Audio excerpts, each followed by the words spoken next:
La sangre sabe a monedas y mentiras. Esa es la primera cosa que recuerdo. Arrodillada en el frío mármol de nuestro vestíbulo, las muñecas esposadas a la espalda, mi mejilla presionada contra una mancha de mi propia sangre, tan roja como mi lápiz labial de boda. Luces azules parpadeantes se filtraban por las ventanas, convirtiendo nuestra casa en una escena del crimen. Señora Khan, queda usted detenida bajo cargos, dijo el oficial, su voz plana, ensayada. Tiene derecho a guardar silencio. No guardé silencio. Estaba gritando el nombre de mi esposo. Mi nombre es Aisha Khan. Probablemente debería empezar por ahí. Abogada corporativa, hija del juez de la Corte Suprema Raheem Al-Khan. Sí, ese Raheem. Y según los oficiales que me sacaban esposada delante de las cámaras de mis vecinos, una criminal. ¿La ironía? Construí mi carrera metiendo a ladrones de cuello blanco entre rejas. Mientras me empujaban la cabeza hacia el interior del coche patrulla, mi esposo, Fahad, estaba en la puerta con un suéter gris que sabía que me encantaba. Se sostenía como un viudo afligido, un brazo alrededor de su madre, el otro presionado contra la boca. Nuestras miradas se encontraron, las suyas húmedas, las mías salvajes, furiosas. Me atraganté. Diles que esto está mal. Se estremeció como si mi voz le doliera. Luego articuló con los labios. Lo siento. La puerta se cerró de golpe antes de que pudiera leer nada más en su rostro. En el hedor fluorescente de la recepción del condado, manos entintadas con huellas dactilares, pedí un abogado. Me dieron un defensor público que no me miraba a los ojos y una pila de documentos con mi firma copiada en cada transferencia fraudulenta. El nombre de Fahad no aparecía en ninguna parte. Estás mirando 10 años, señora Khan, dijo el fiscal durante la lectura de cargos, como si estuviera dando el parte meteorológico. A menos que cooperes. ¿Cooperar con qué?, me susurré a mí misma. A nadie le importaba. Todavía no. No fue hasta que las puertas del transporte penitenciario se cerraron con un clang y el autobús se sacudió hacia la correccional femenina de Blackridge que alguien se preocupó por quién era yo. El guardia que escaneaba el manifiesto se detuvo en mi nombre, sus ojos entrecerrándose. ¿Khan como en el juez Raheem Al-Khan? Levanté la barbilla. Es mi padre. El guardia me estudió durante un largo y lento segundo. Luego su boca se curvó en algo que no era exactamente una sonrisa. Entonces mañana, murmuró lo suficientemente bajo como para que solo yo lo oyera. Tu esposo va a perderlo todo. El autobús traqueteaba como si sus tornillos estuvieran unidos solo por desesperación. Cada bache en la autopista agrietada sacudía mi columna, pero todo en lo que podía concentrarme era en la voz del guardia repitiéndose en mi mente. Mañana, tu esposo perderá todo. Debería haber preguntado qué quería decir. Debería haber exigido detalles, pero el shock me pegó la lengua al paladar. Mi padre y yo no éramos cercanos. No por falta de amor, sino porque él vivía en el ojo de un huracán político y yo vivía en los vientos de la sala de audiencias a su alrededor. Rara vez usaba su poder. Nunca por mí. Ciertamente no por algo tan humillante como que su hija fuera arrestada frente a sus propios arbustos de hortensias. Entonces, ¿qué demonios sabía ese guardia? Mis pensamientos volvieron en espiral a Fahad, a nuestra vida antes de que todo se abriera como una cáscara podrida. Nos conocimos en la escuela de posgrado. Era encantador de esa forma sutil y observadora que te hacía sentir elegida cuando finalmente te miraba. Consultor financiero, brillante con los números, humilde al respecto de una manera que hacía que su elogio fuera embriagador. Mis amigas lo llamaban demasiado suave, pero no escuché. Me gustaba lo suave. Lo suave se sentía seguro. El matrimonio llegó rápido. Más rápido aún llegó la casa pulida, las cenas, las rutinas tranquilas que hacían que la vida pareciera una página de revista curada. Pensé que estábamos construyendo algo juntos. Mirando atrás, me di cuenta de que mantenía nuestras finanzas en una base de «necesitas saber». Él siempre sabía. Yo nunca necesitaba saber. 6 meses antes de mi arresto, empezaron a formarse pequeñas grietas, apenas perceptibles, como fracturas capilares. Llegaba tarde a casa, oliendo débilmente al perfume de otra persona, pero lo descartaba riendo como la esposa demasiado abrazadora de un cliente. Su teléfono, que antes dejaba en las encimeras y sofás, se pegó a él como un miembro extra. Me convenció de firmar documentos corporativos rutinarios porque yo tenía la mejor firma para los archivos. Besaba mi frente cuando hojeaba en lugar de leer, y yo, que Dios me ayude, confiaba en él. El autobús siseó hasta detenerse frente a Blackridge. Mi estómago se hundió, pero no por miedo. Por claridad. Fahad no solo me traicionó. Construyó una trampa con mis propias manos y me empujó dentro de ella. Mientras el guardia abría las puertas de un tirón, sus palabras anteriores resonaron de nuevo. Más afiladas ahora. Mañana, tu esposo perderá todo. Bajé del autobús, el corazón latiendo con fuerza, porque algo me decía que mañana ya había comenzado. La recepción en Blackridge se sintió como entrar en un planeta diferente, uno donde el tiempo corría más lento, pero la tensión corría eléctrica. Las paredes zumbaban con fluorescencia que vibraba como insectos enfadados, y las mujeres me miraban con la curiosidad afilada y hambrienta reservada para carne fresca. Pero incluso aquí, incluso encadenada y despojada de cada símbolo de la vida que alguna vez tuve, mi mente permaneció fija en una sola cosa. ¿Cómo lo hizo Fahad? Porque para cuando estuve frente a un oficial correccional para el procesamiento, el alcance completo comenzó a desenrollarse en mi cabeza, hilo por hilo terrible. 6 semanas antes del arresto, Fahad se volvió atento. No atento dulce, atento estratégico. Cocinaba cena, compraba flores, besaba mis muñecas como solía hacerlo cuando éramos jóvenes y temerarios. En ese momento pensé que tal vez nos estábamos reconectando.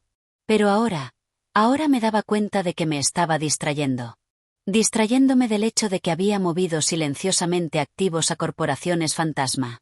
Distrayéndome del hecho de que cada reunión que decía era relacionada con clientes era en realidad con una mujer llamada Zoya, su asistente, quien, según los registros de mensajes que el fiscal deslizó sobre la mesa, lo ayudaba a celebrar mucho más que la temporada de impuestos.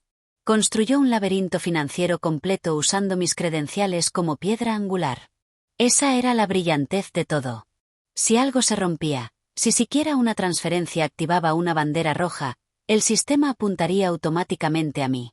Y en la corte, las líneas de tiempo encajaban tan perfectamente que se sentía coreografiado. Cuando el guardia terminó de tomarme las huellas, me entregó una manta delgada y dijo: «Tienes una reunión privada después de la orientación». «¿Reunión con quién?», pregunté. No respondió. Solo me dio esa misma mirada extraña y evaluadora que me había dado en el autobús. Mi asignación de celda era una habitación estrecha con una cama de metal y el leve olor a lejía. Me senté en el borde del colchón, mirando la pequeña ventana enrejada, reproduciendo momentos a los que debería haber prestado atención. La vez que perdió su anillo de boda en un viaje de negocios. El nuevo reloj de lujo que dijo era un regalo de bonificación, aunque su empresa no daba bonificaciones. El día que me miró como si ya me hubiera ido. Un zumbador resonó por el pasillo. Una voz gritó: «Khan, te toca». Mi estómago se apretó.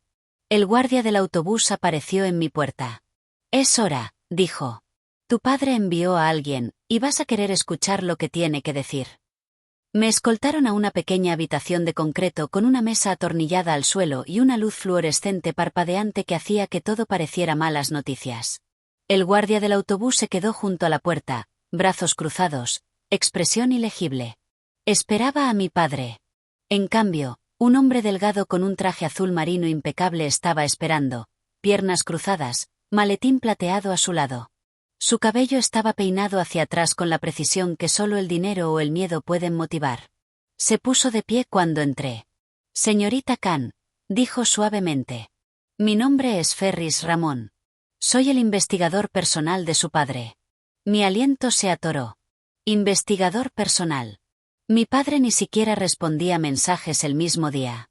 Enviar a un investigador privado significaba que esto era más grande que solo: «Mi hija está en problemas».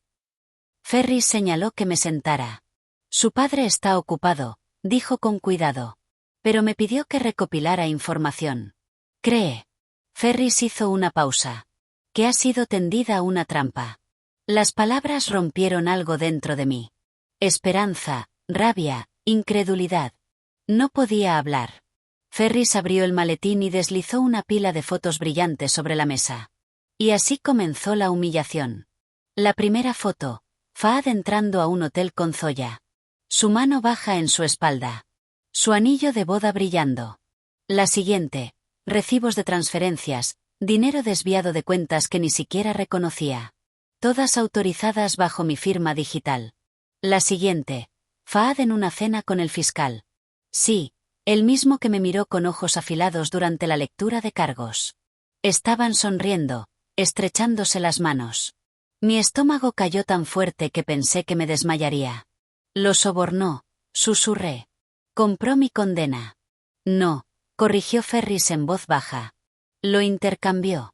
¿Intercambió por qué? Ferris deslizó la foto final hacia adelante. Todo mi cuerpo se convirtió en fuego. Era mi casa de infancia. La casa de mi padre. Siendo tasada silenciosamente por hombres en trajes a medida con placas gubernamentales sujetas a sus cinturones. Les ofreció palanca sobre su padre, dijo Ferris, a cambio de inmunidad. Sentí que la habitación se inclinaba. La furia floreció tan caliente que se sintió sagrada. Humillación ni siquiera era la palabra. Esto era aniquilación.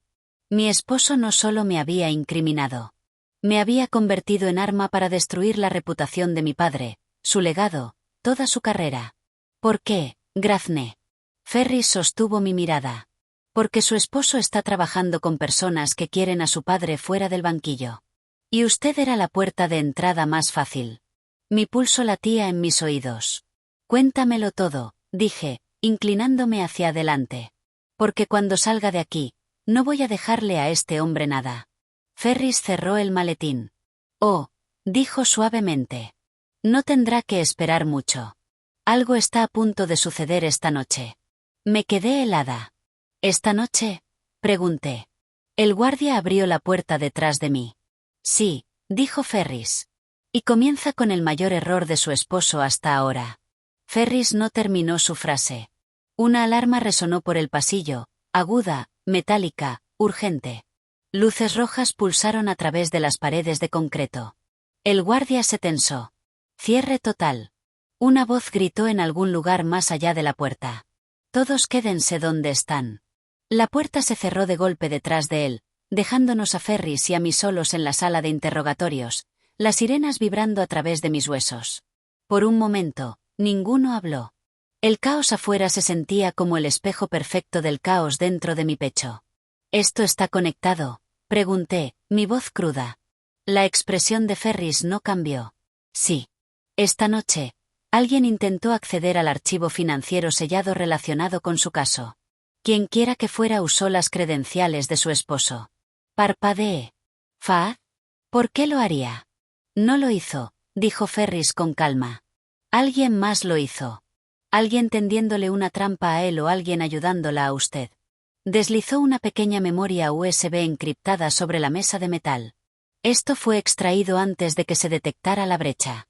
Todo lo que necesita para exponerlo está aquí. Correos, registros de llamadas, el acuerdo de inmunidad, los pagos, incluso grabaciones que prueban que coordinó la trampa. Es suficiente para enterrarlo. Mi garganta se apretó. Debería haberme sentido reivindicada. En cambio, me sentí quieta, completamente quieta. El dolor había alcanzado su pico, se había roto, y lo que quedaba era una claridad dura como diamante. Pensé en las noches que esperé a que Fahad volviera a casa. Las mañanas que desperté sola, la forma cuidadosa en que me tocaba mientras simultáneamente planeaba mi destrucción, las imágenes humillantes del Conzoya, la foto de agentes federales frente a la casa de mi padre. No solo me traicionó, intentó borrarme. Y de repente, una verdad se asentó en mi pecho como una llave encajando en una cerradura previamente invisible. La venganza no se trataba de lastimarlo. La venganza se trataba de posicionarlo exactamente donde me había posicionado a mí. Atrapado, impotente y expuesto. ¿Qué quieres de mí?, le pregunté a Ferris.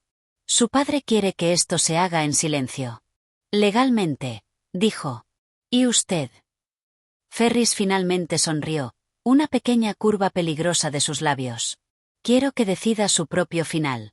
La alarma se detuvo abruptamente, reemplazada por el pesado silencio de una prisión sellada herméticamente. La voz de un guardia resonó débilmente por el intercomunicador. Cierre total levantado. Las reclusas regresarán a sus cuartos asignados. Ferris se puso de pie. Será liberada pronto, Aisha. Pero antes de que salga, piense con cuidado. ¿Cómo quiere que caiga él? Mi pulso latía porque ya lo sabía, pero no se lo iba a decir a nadie todavía. Tomé la memoria USB primero, susurré. Necesito hacer una llamada. El guardia abrió la puerta, pero mientras salía al pasillo, Ferris me tomó la muñeca ligeramente. Debería saber, murmuró. Su esposo no tiene idea de que algo anda mal. Cree que ganó. Sonreí, una cosa lenta y fría. Está a punto de aprender lo contrario. Y entonces la voz del alcaide retumbó por encima. Reclusa Khan, prepárese para liberación inmediata. Su fianza ha sido pagada. Pero la voz no nombró quién la pagó. Me sacaron de Blackridge justo después del amanecer. El aire era lo suficientemente fresco como para picar mis pulmones. El cielo lavado en oro pálido. Después del haz fluorescente asfixiante de la prisión, la luz solar real casi se sentía ofensiva. Un coche negro esperaba en la acera. No era de mi padre. No era de Ferris. La puerta trasera se abrió y por un segundo sin aliento esperé un rostro familiar. Pero el hombre que esperaba dentro no era familia y ciertamente no era un amigo. Era un auditor federal. Traje afilado, ojos afilados, reputación afilada por desmantelar imperios financieros enteros con un movimiento de pluma. Señorita Khan, dijo mientras me deslizaba en el asiento. Su padre organizó una cooperación acelerada, pero Ferris me dijo que tiene algo más preciso en mente. Saqué la memoria USB de mi bolsillo. No voy a entregar esto de una vez. Una ceja se levantó. ¿Quiere negociar? No, dije con frialdad. Quiero orquestar. Se recostó, intrigado. Así que expliqué. Mi objetivo no era simplemente exponer el fraude de Fahad. Eso lo arruinaría. Ciertamente, pero no era suficiente. Hombres como él sobreviven al desastre. Pivotean. Se reinventan. Se deslizan en nuevas oportunidades. Quería que quedara atrapado por su propio sistema. Quiero alimentar la información lentamente, dije, pieza por pieza. Cada parte apuntando a un crimen diferente. Una discrepancia aquí. Una transferencia sospechosa allá. Suficiente para activar auditorías automáticas, banderas rojas de cumplimiento, congelamientos de activos. Muerte por 1000 cortes burocráticos, murmuró el auditor. Elegante. Y mientras la agencia se apresura, agregué, quiero que piense que es su amante quien lo está haciendo. Zoya. Parpadeó. ¿Por qué ella? Porque fue parte de la trampa. Porque ya está nerviosa. Y porque cuando Fahad entra en pánico, se vuelve descuidado. Cometerá errores que ni siquiera tendré que ingeniar. El auditor me estudió como si estuviera reevaluando la forma de mi alma. Está notablemente calmada. Se me acabó el pánico, dije. Ahora solo soy minuciosa. El plan se desplegó rápidamente después de eso. Paso 1. Denuncia anónima al departamento de cumplimiento de su firma, marcada bajo el ID de empleado de Zoya. Paso 2. Liberar un hilo de correos, solo lo suficiente para sugerir malversación interna. Paso 3. Filtrar grabaciones de Fahad reuniéndose con el fiscal a un periodista que le debía un favor a mi padre. Paso 4. Congelar sus cuentas offshore activando un protocolo automático de detección de fraude. Esta parte requería precisión y la memoria USB me daba cada marca de tiempo, cada fragmento de contraseña, cada migaja necesaria. En menos de 2 horas, la máquina estaba en marcha. Al mediodía, las cuentas de Fahad se congelaron. A la 1, su firma lo suspendió. A las 2, Zoya fue escoltada fuera llorando, convencida de que él la había incriminado. A las 3, empezó a llamarme. 43 llamadas perdidas. Luego apareció un mensaje de un número desconocido. Aisa, sé lo que hiciste. Necesitamos hablar ahora. Exhalé lentamente. Bien. Estaba exactamente donde lo quería. Entonces el auditor miró por el retrovisor, frunciendo el ceño. Señorita Khan, gírese de repente, pero hay un coche siguiéndonos. Mi corazón se apretó. Descríbalo, susurré. Sedán gris, vidrios polarizados. Ha estado detrás de nosotros desde que salimos de la prisión. Un frío escalofrío recorrió mi columna porque conocía ese coche. No era de Fahad. Era de alguien mucho peor. Y no me seguían por venganza. Me seguían porque acababa de convertirme en la mayor amenaza en la habitación. El sedán gris se mantuvo 2 coches detrás de nosotros, constante, paciente, como un depredador ahorrando energía para el momento perfecto. Los dedos del auditor se apretaron en el volante. Ese coche pertenece a un hombre llamado Raza, dije en voz baja. Trabaja para las personas con las que Fahad hizo el trato. ¿Qué quieren con usted?, preguntó el auditor. Miré por la ventana.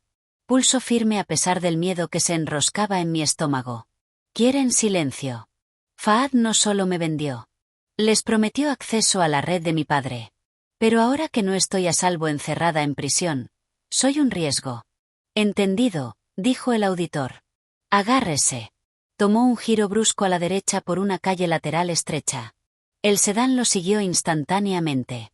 Mi teléfono vibró. Aisha, por favor.